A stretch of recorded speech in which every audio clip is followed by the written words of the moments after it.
Yate Bene. Good morning, my relatives.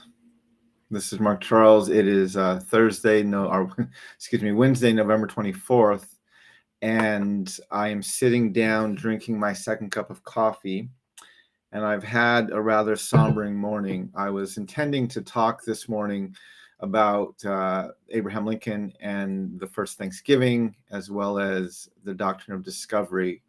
But as I sat down to get some stuff ready this morning, I noticed on my social media that Marcella LeBeau, a Lakota woman from the Cheyenne River Nation, passed away earlier this week. And so I wanted to instead take some time to honor her and talk a little bit about her this morning. And then tomorrow I will do a piece about Thanksgiving.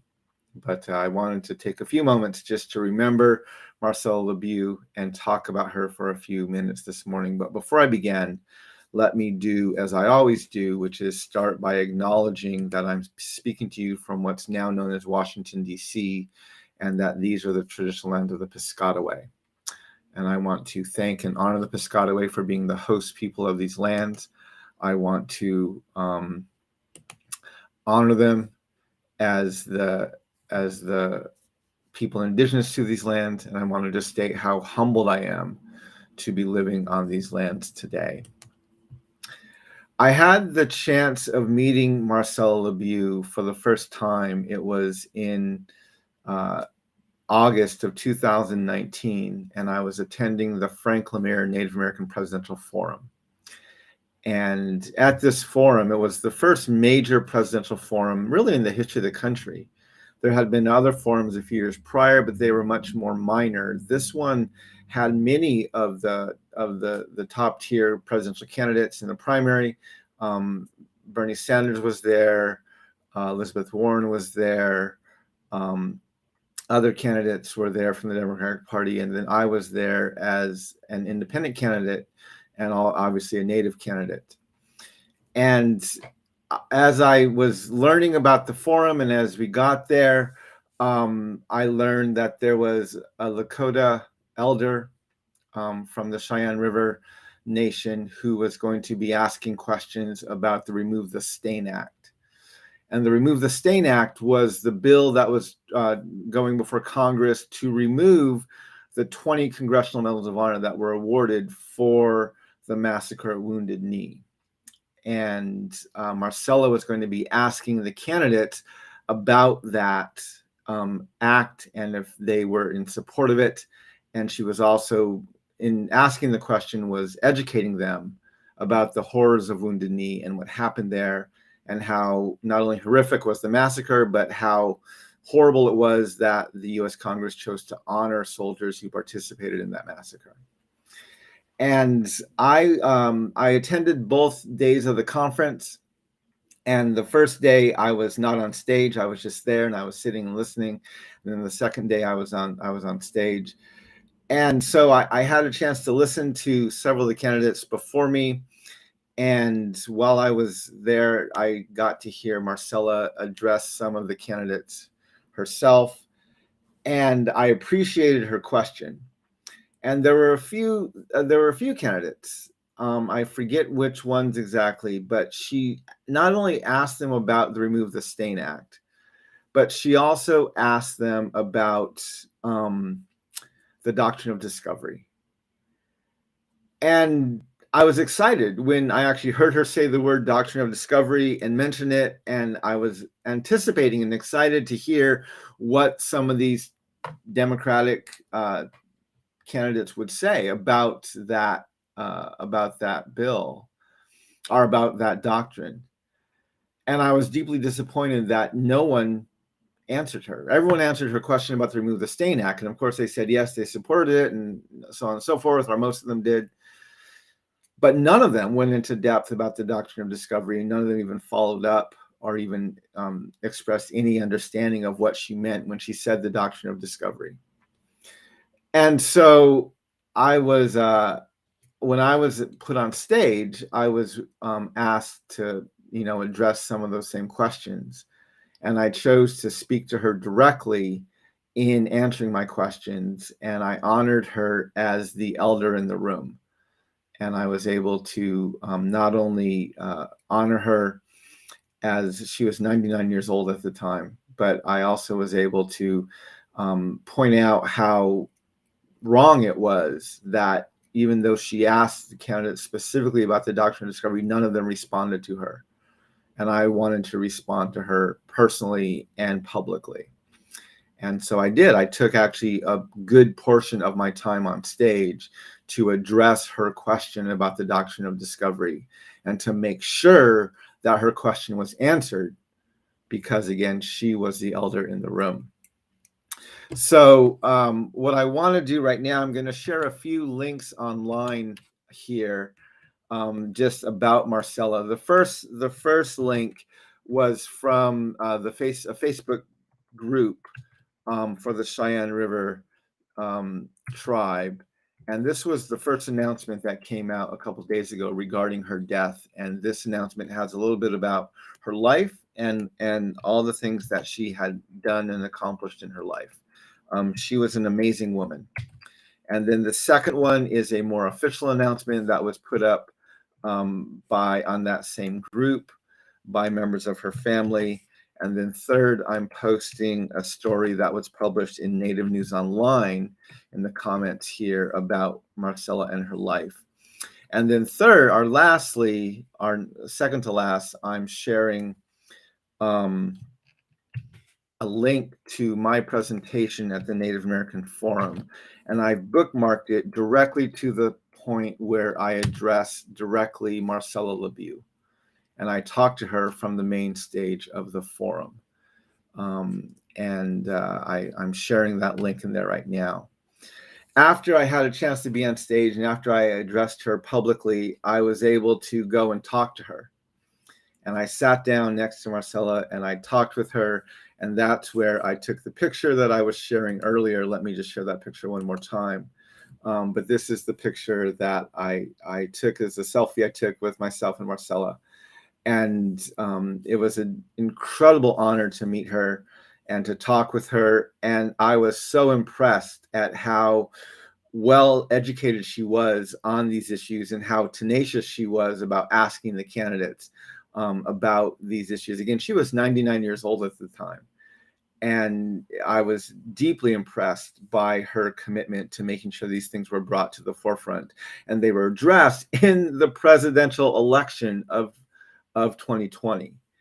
And so oftentimes there are so many Native elders I've had the privilege of meeting throughout my life.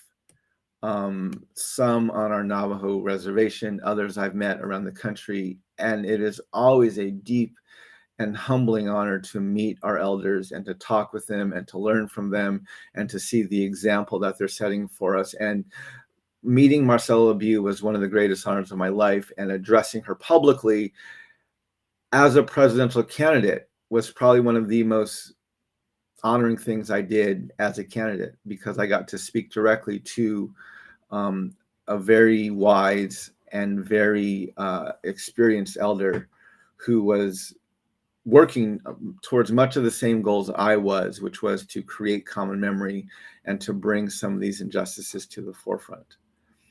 And so I shared those. I also was able to, my book wasn't out yet back then, my book on selling truth, but I was able to get her address, and after it was published, I sent her a copy of my book. And I wanted to share one other thing that came in. This was about a year ago. I forget exactly when I got this email. Let me see if I can find that right now.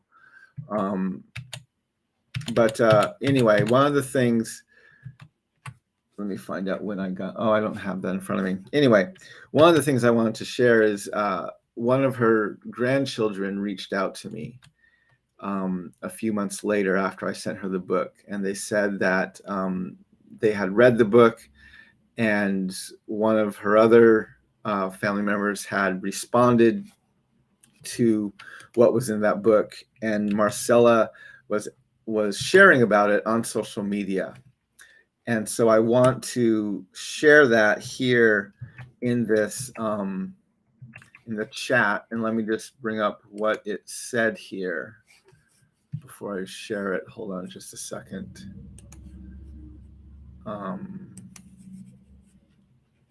So let me put this into the chat right now. And then let me bring it up on my page so I can just read what was said, what she said. And this was regarding the book. The article is called Matter, a poem by Dr. Robert A. Ryan.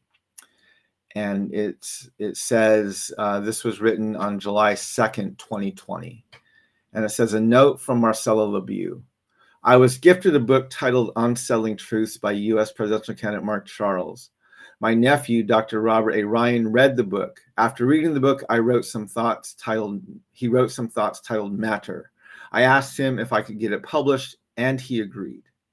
The book by Mark Charles tells of the horrific acts of Abraham Lincoln against natives.